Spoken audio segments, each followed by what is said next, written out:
Hello friends, नमस्कार, धन्यवाद। आज मैं उस टॉपिक पर बात करने वाला हूं कि स्त्री का चरित्र और पुरुष का भाग्य मनुष्य क्या भगवान भी नहीं जान पाए हैं। स्त्री चाहे तो आपको जमीन से आसमान में पहुंचा सकती है, अगर वो चाहे तो आसमान से जमीन में आपको धंसा सकती है। नारी एक शक्ति है, नारी एक माँ है, नारी एक बहन है। नारी जो है उसके पास इतना बुद्धि होता है, अंधेरे में प्रकाश कर सकती है, गर्मी में बारिश कर सकती है, और ठंडी के मौसम में पानी में भी आग लगा सकती है। नारी में वो शक्ति है जो इंसान के पास नहीं है, पुरुष के पास नहीं है। वो सैकड़ों बच्चा, क्या 200 बच्चा पैदा कर सकती है अपने 60 साल की एज में। आपके पास उतनी शक्ति नहीं है। 3 बच्चा एक बार में पैदा करती है। आप एक इंसान कुछ नहीं कर सकते। पावर का ही दूसरा नाम है स्त्री। कहीं पर लिखा गया है कि नारी नरक का द्वार है, कहीं पर लिखा है कि नारी माँ है, कहीं पर लिखा है कि नारी देवी है, नारी एक पिचासी भी है, नारी एक डायन भी है जो घरों को तबाह कर देती है। तो नारी का आपने कई एक रूप देखा है। आपने सुपनेखा का नाम सुना होगा।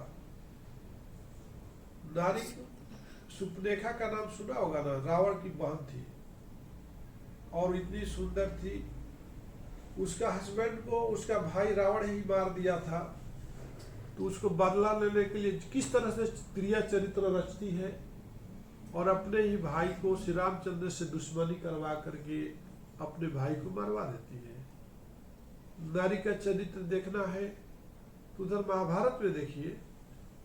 महाभारत में द्रौपदी जो है कर्ण को कैसा बेइज्जत करती है, उधर दुर्योधन को कैसे बेइज्जत करती है, और उसका बेइज्जती का बदला लेने के लिए कौरव और पांडवों में युद्ध छिड़ता है। ठीक है। तो इस तरह से नारी जो है एक का त्रिया चरित्र आप कोई नहीं जान सकता है। आपको बेवकूफ बना सकती है, चंद मिनट भी नहीं लगेगा। नारी आपको बेवकूफ बना करके आपका पूरा पर्स से पैसा ले सकती है। नारी आपको ब्लेम कर करके आपको पुलिस के हवाले कर सकती है।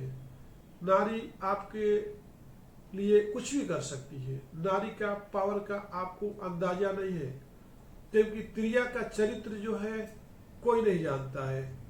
और उस कब कुलक्षण भी हो सकती है, सती भी सावित्री भी हो सकती है, सती अनुसैया भी बन सकती है, और एक वेश्या भी बन सकती है।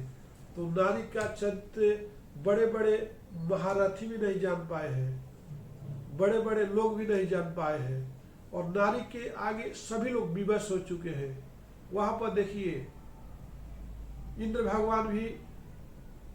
भगवान भी क्या किए, अहिल्या के पीछे दीवाने हो गए। तो हम मानवों का क्या है, अहिल्या का हाड़ मास के शरीर के पीछे जब देवताओं का देवता इंद्र भगवान भी स्वर्ग में रहने वाले और पृथ्वी पर रहने वाले बक्सर बिहार का गौतम की पत्नी अहिल्याबाई के दीवाने हो सकते हैं, और उससे शारीरिक संबंध बनाने के लिए स्वर्ग से जमीन पर आ सकते हैं। तो नारी क्या है, नरक का द्वार ही है।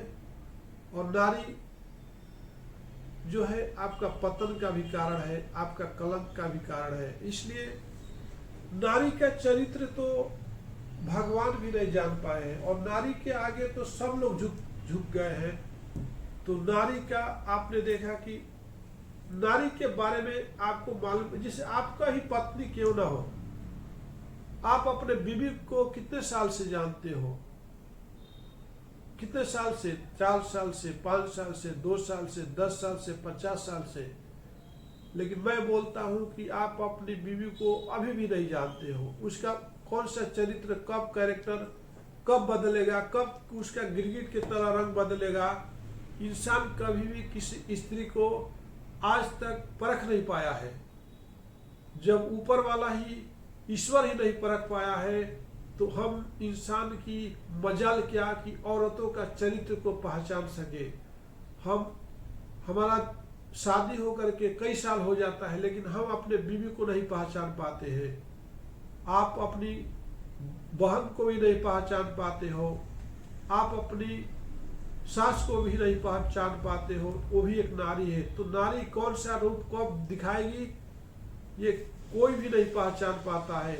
नारी जो है का जो चरित्र है, नारी का जो कैरेक्टर है, कब चेंज होगा, आज तक कोई माई का लाल पहचान ही नहीं पाया। अपने बेटों को भी मरवा सकती है, अपने हस्बैंड को भी मरवा सकती है।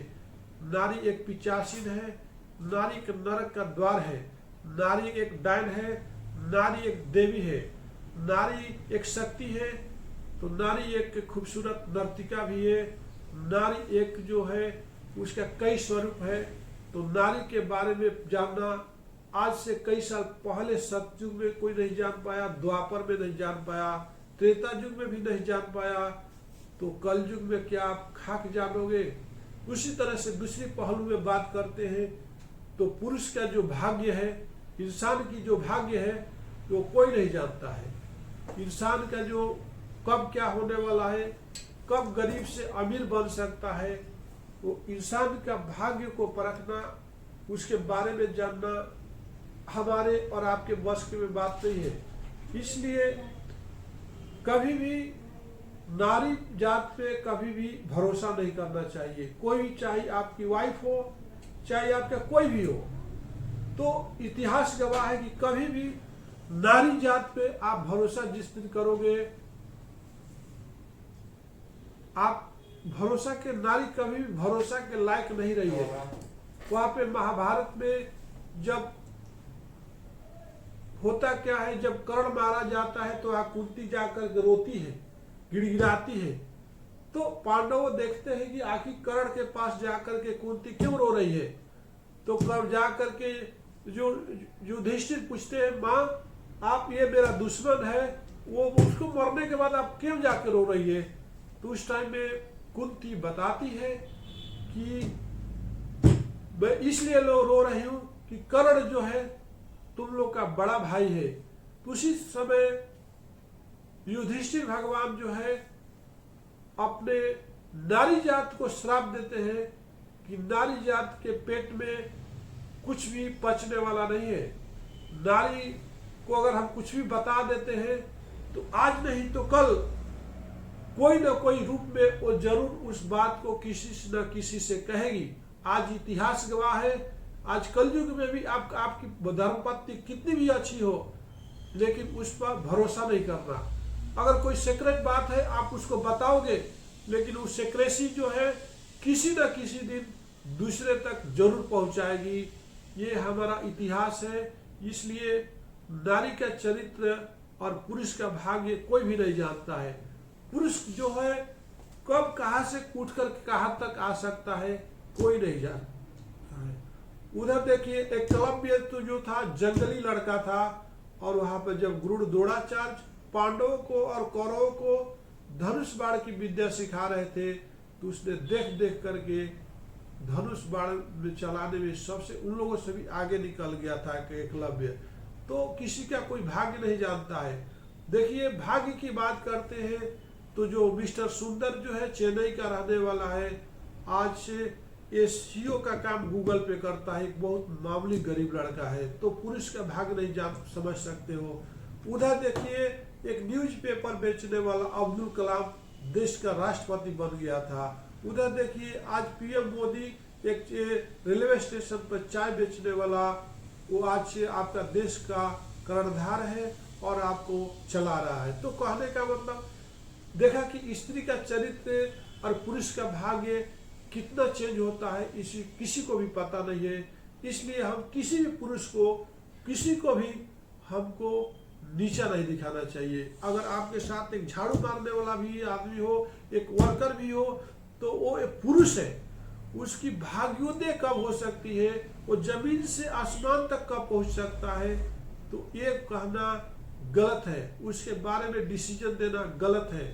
तो आज इस वीडियो के साथ मैं आपको धन्यवाद देना चाहूँगा और फिर नेक्स्ट वीडियो में मिलते हैं। नमस्कार।